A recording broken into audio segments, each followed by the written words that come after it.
Bueno, nos vamos a enlazar en este momento con el doctor Rodrigo Guerra, secretario del Pontificio Consejo para América Latina. Doctor, ¿qué tal? Muy buenos días.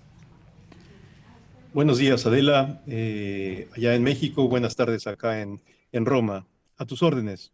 Pues, ¿qué representa el papado de Francisco para toda la fe católica? Y yo insisto, va más allá de la fe, ¿no? También, incluso para quienes no son católicos.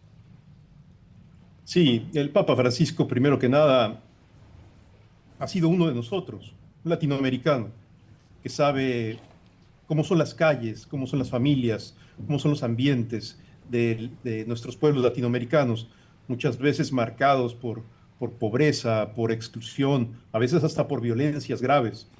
Esto ha forjado su personalidad y ha sido parte del don que la Iglesia ha recibido durante este pontificado.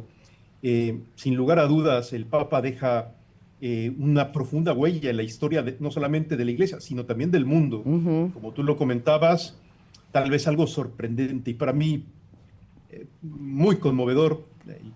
Yo he sido su amigo muchos años y él ha sido un padre para mí en muy diversas situaciones, aún personales. Tal vez lo más conmovedor es ver cómo la gente más alejada, más diversa y hasta más adversa a la iglesia encontraba acogida y abrazo con el Papa Francisco. Creo que esto se dice fácil, pero en tiempos de polarización, de enemistades irreductibles, de violencias extremas como la estamos viviendo en México y en el mundo, encontrar un hombre así que se atreve a vivir el Evangelio con una radicalidad extraordinaria e inclusiva, sin señalar, sin juzgar, más bien abrazando y ofreciendo compasión a todos, seguramente esto lo llevará a la memoria de la historia y al agradecimiento de todos, aún de los no creyentes. ¿Quién soy yo para juzgar? Gran frase del Papa Francisco, ¿no?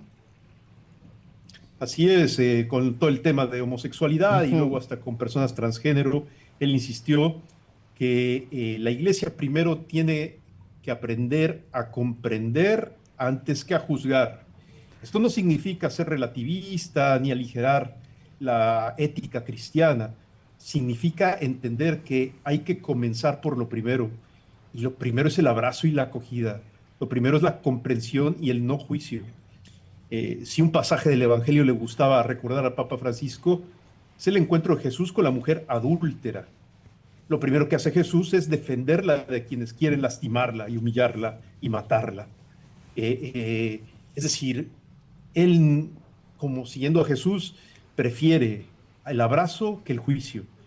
No sé, reeducó a todos como iglesia y por eso también seguramente será recordado como un gran reformador que ayudó a que todos podamos mirar con simpatía cualquier circunstancia humana, por difícil que parezca, porque en la medida en que nuestro abrazo sea amplio y generoso como el de Jesús, la fe podrá volver a ser creíble, sobre todo en este mundo en donde evidentemente hay alejamientos y dificultades para creer muy comprensibles y que el Papa también trató de atender y de entender.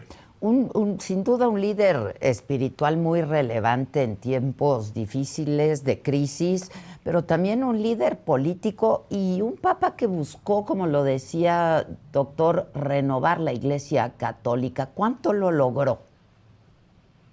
Sí, yo creo que Francisco ha logrado generar procesos muy posiblemente irreversibles. Eh, por ejemplo, el afirmar con gran fuerza que no hay cristianos de primera y de segunda, que los obispos, cardenales o sacerdotes no son superiores al pecador estándar, como tú y como yo, que caminamos por las calles y que merecemos el mismo respeto y el mismo derecho de participación al interior de la iglesia. Esto él lo llama con un término muy intraeclesial que se llama sinodalidad, que es aprender a caminar juntos con la misma dignidad y la misma voz. Es un proceso muy profundo y que está transformando actualmente a la iglesia para bien. Hacia afuera de la iglesia es muy claro que una de las poquísimas voces que se ha atrevido a desafiar a unos y a otros en los momentos en que las violencias se extreman, por ejemplo, en el caso de las guerras, ha sido el Papa Francisco, que ha proclamado que la guerra no es un triunfo para nadie, ni siquiera para el que aparentemente vence, sino que es una derrota para cualquier persona que tenga un mínimo de conciencia de su dignidad y del valor que tienen los derechos humanos. Por eso en el tema de Ucrania y Rusia o en el tema de Israel y Palestina, el Papa ha sido clarísimo que hay que privilegiar el diálogo y el encuentro antes que la violencia, y esto, aunque sea más tardado, valdrá más la pena que, que las balandronadas de los violentos, como él solía decir. Doctor, un Papa Francisco que todo el tiempo favoreció la austeridad, la caridad, la empatía, incluso en sí mismo, ¿no? Y para sí mismo. Así es. Algunas personas decían que el Papa era comunista por su cercanía con los pobres y por su manera de vivir él personalmente una austeridad realmente impresionante. Hasta en su forma, ¿no? De vestir el papado incluso. Así es. ¿Y en dónde vivía? Vivía en un cuarto increíblemente simple, con una mesa de madera absolutamente sencilla, sin ningún tipo de ornamentación. Siempre, al contrario, le repugnó cualquier pose, cualquier bluff, cualquier petulancia o altanería. El Papa toleraba de veras prácticamente todo, menos el aburguesamiento y la fanfarronería de quien se siente superior moralmente a otros. Creo yo que este tipo de perfil, de personaje, de personalidad, muestran que, por supuesto, el Evangelio tiene mucho que dar también en el momento presente y que hoy necesitamos más que nunca en nuestra maltrecha humanidad a hombres como él. Ha sido un papa extraordinario, que ha logrado defender a los más pobres, no solo pobres económicos, sino a todos los marginados, aún por cuestiones morales o religiosas.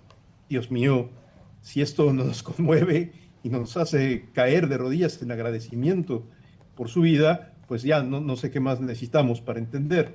Ojalá este legado lo podamos continuar todos, cada quien desde nuestro rincón, y por supuesto pidamos para que el próximo Papa continúe de manera creativa este camino de renovación tan necesario y tan urgente. Doctor, ¿cuándo lo vio usted por última vez? Me decía que tuvo el honor de ser cercano, amigo personal del Papa Francisco. Sí, en reuniones de trabajo antes de que empezara su enfermedad, o sea, ya tiene un tiempo que lo dejé de ver en reuniones de trabajo. De repente, en las pocas salidas que tuvo en estos últimos días, logré verlo de reojo.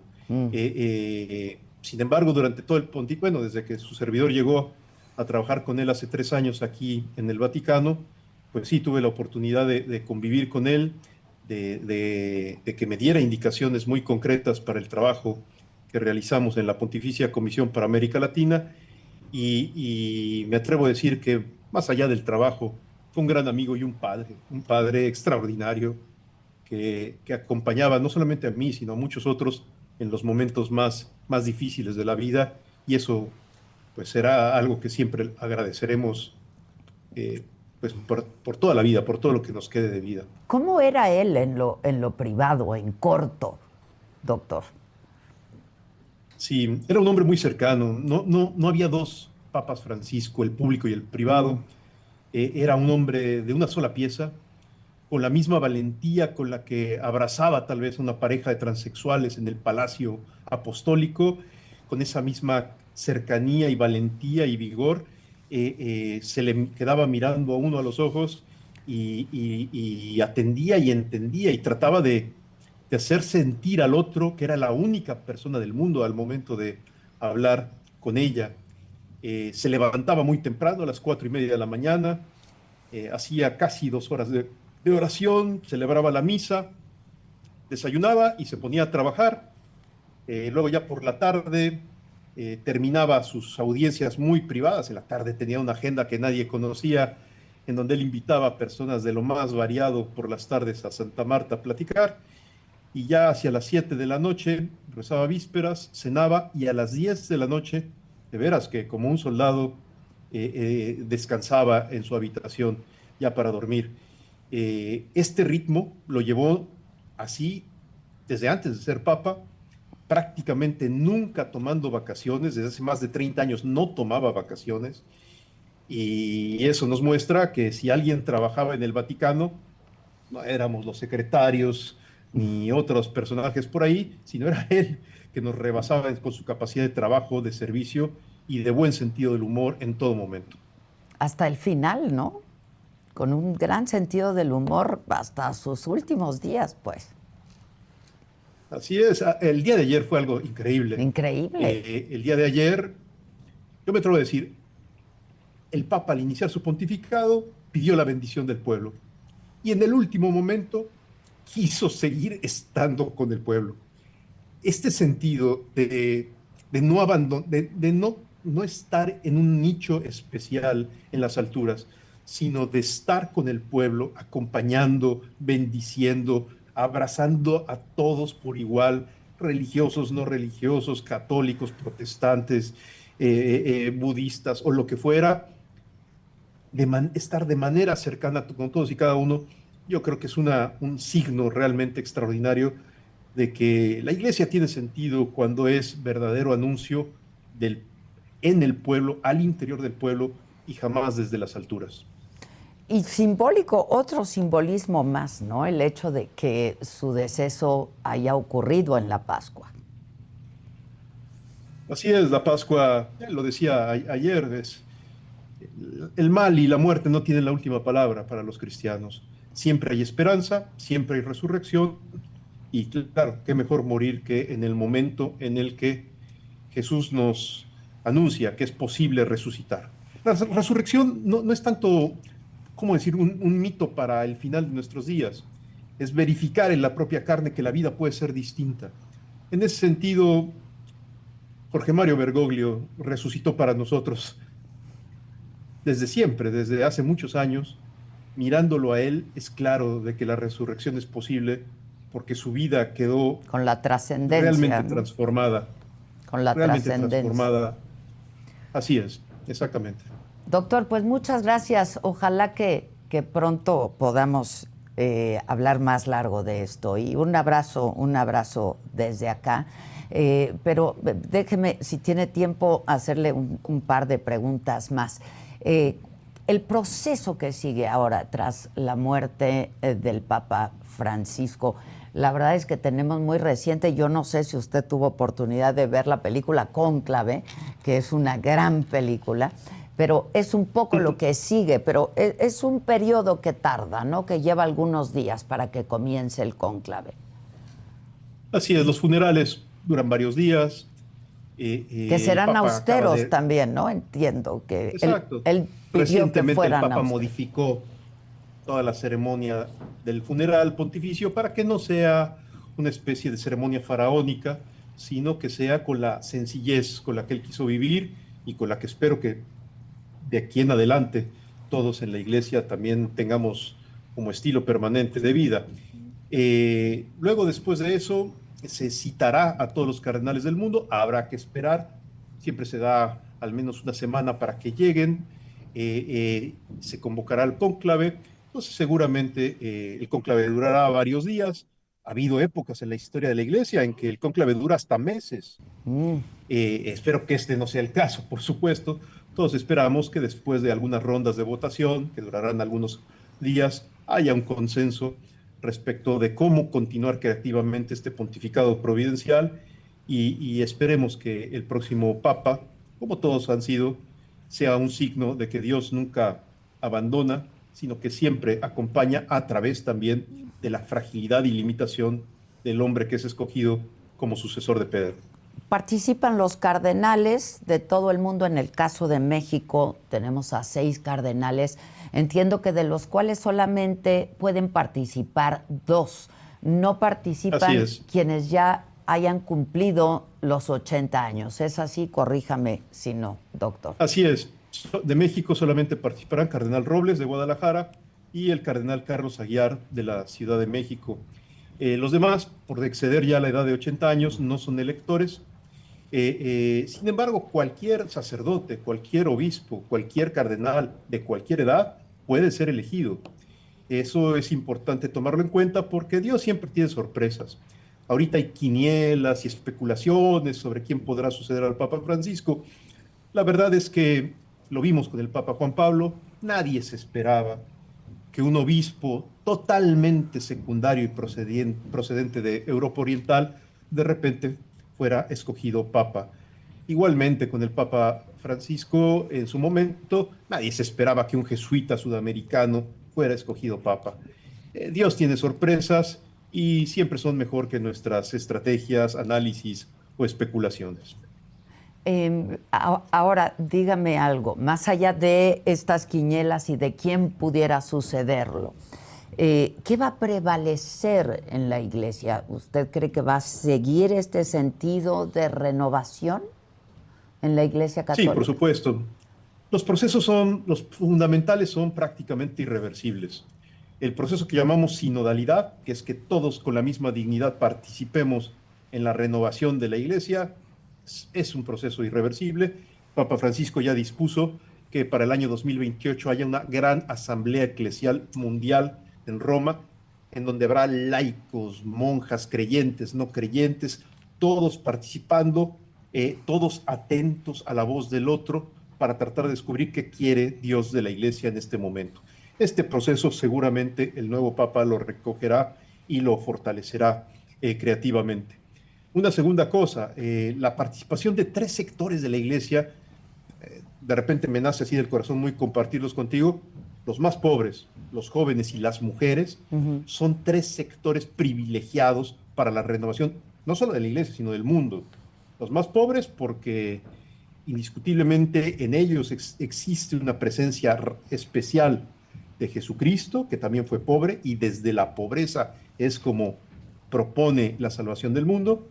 Segundo, los jóvenes, porque no son la promesa para el futuro, sino son la esperanza ante la decadente actitud de muchos de nosotros los adultos.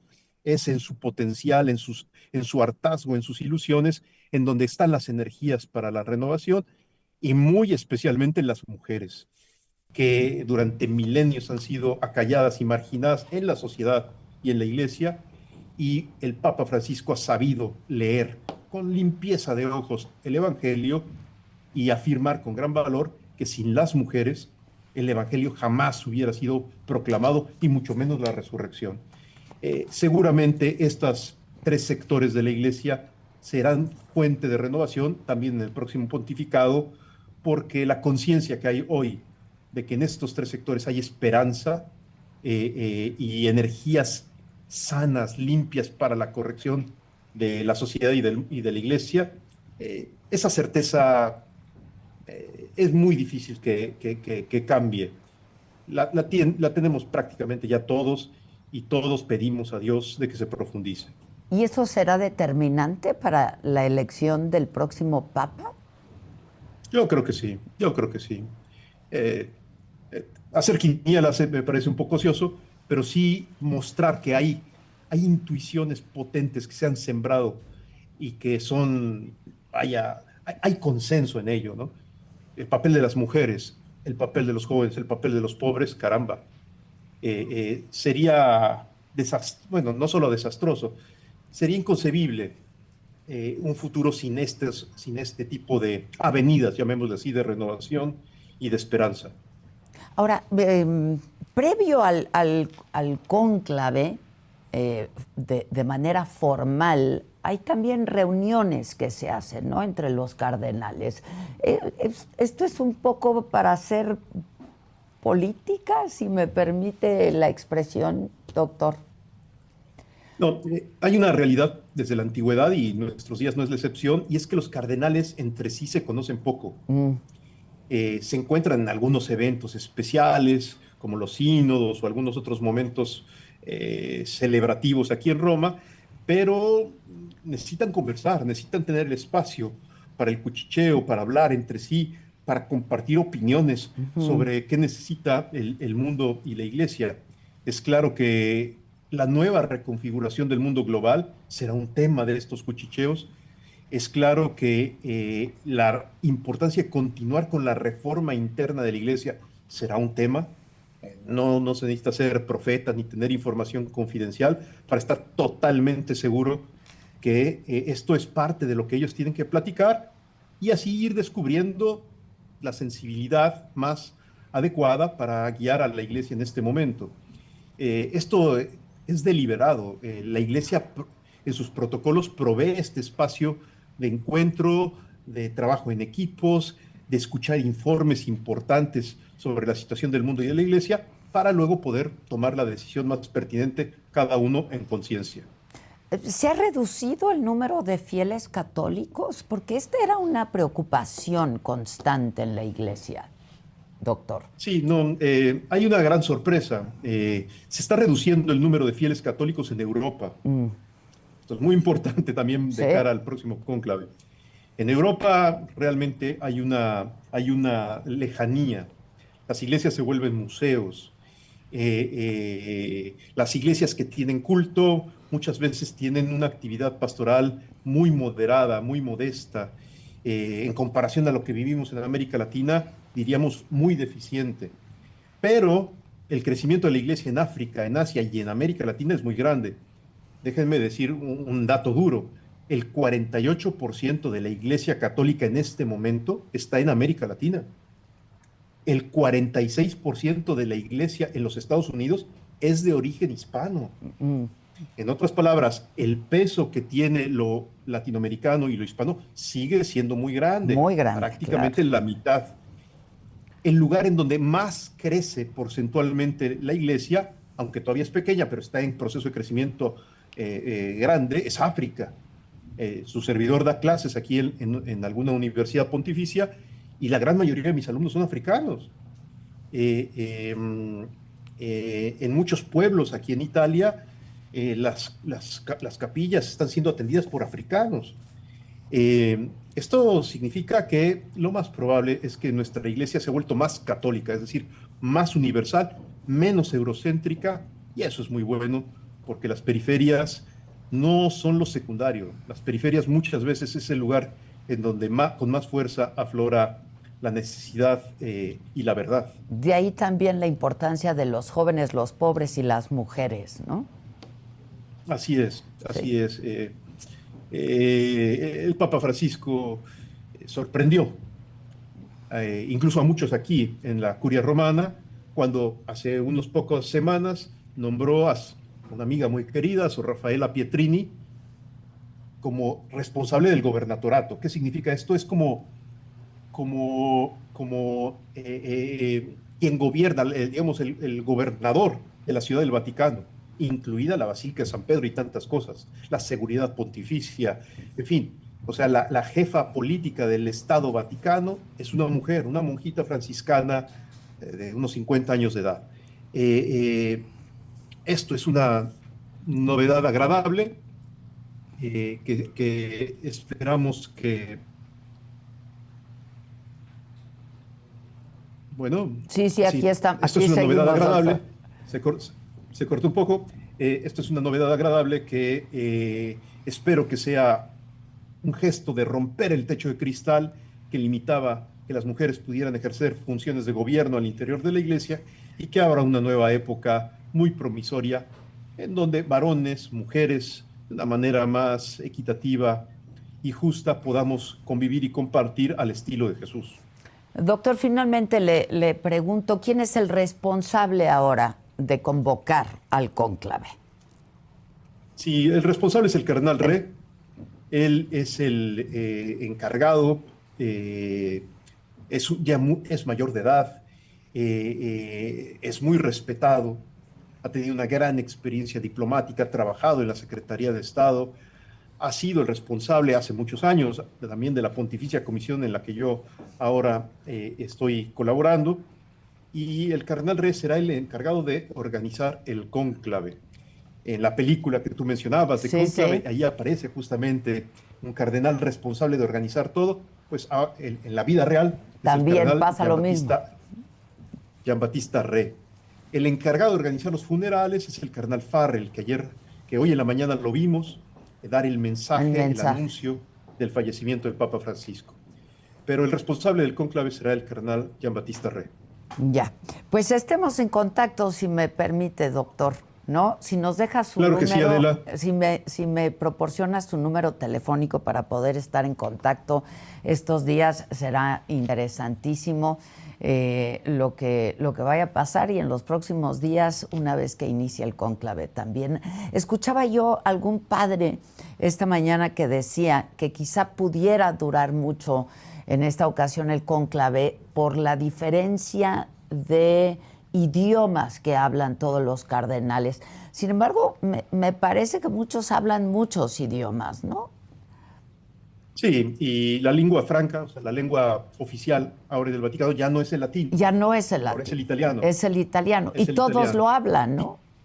Casi todos lo hablan, yo me atrevo a decir el 99%. Por el idioma no le ve será ese el problema. tema. Ya. No, el gran asunto será el consenso, los consensos Sí, fundamentales. claro. La gran mayoría de los ¿Hacia cardenales dónde fueron tiene elegidos que ir la Iglesia por el- Católica, no? Tiene que ser el Exacto. consenso. Pero la gran mayoría de los cardenales fueron elegidos por el Papa Francisco. Quiero pensar que eso también significará que hay una cierta dirección genérica que ya está sembrada en los corazones de cada uno de ellos.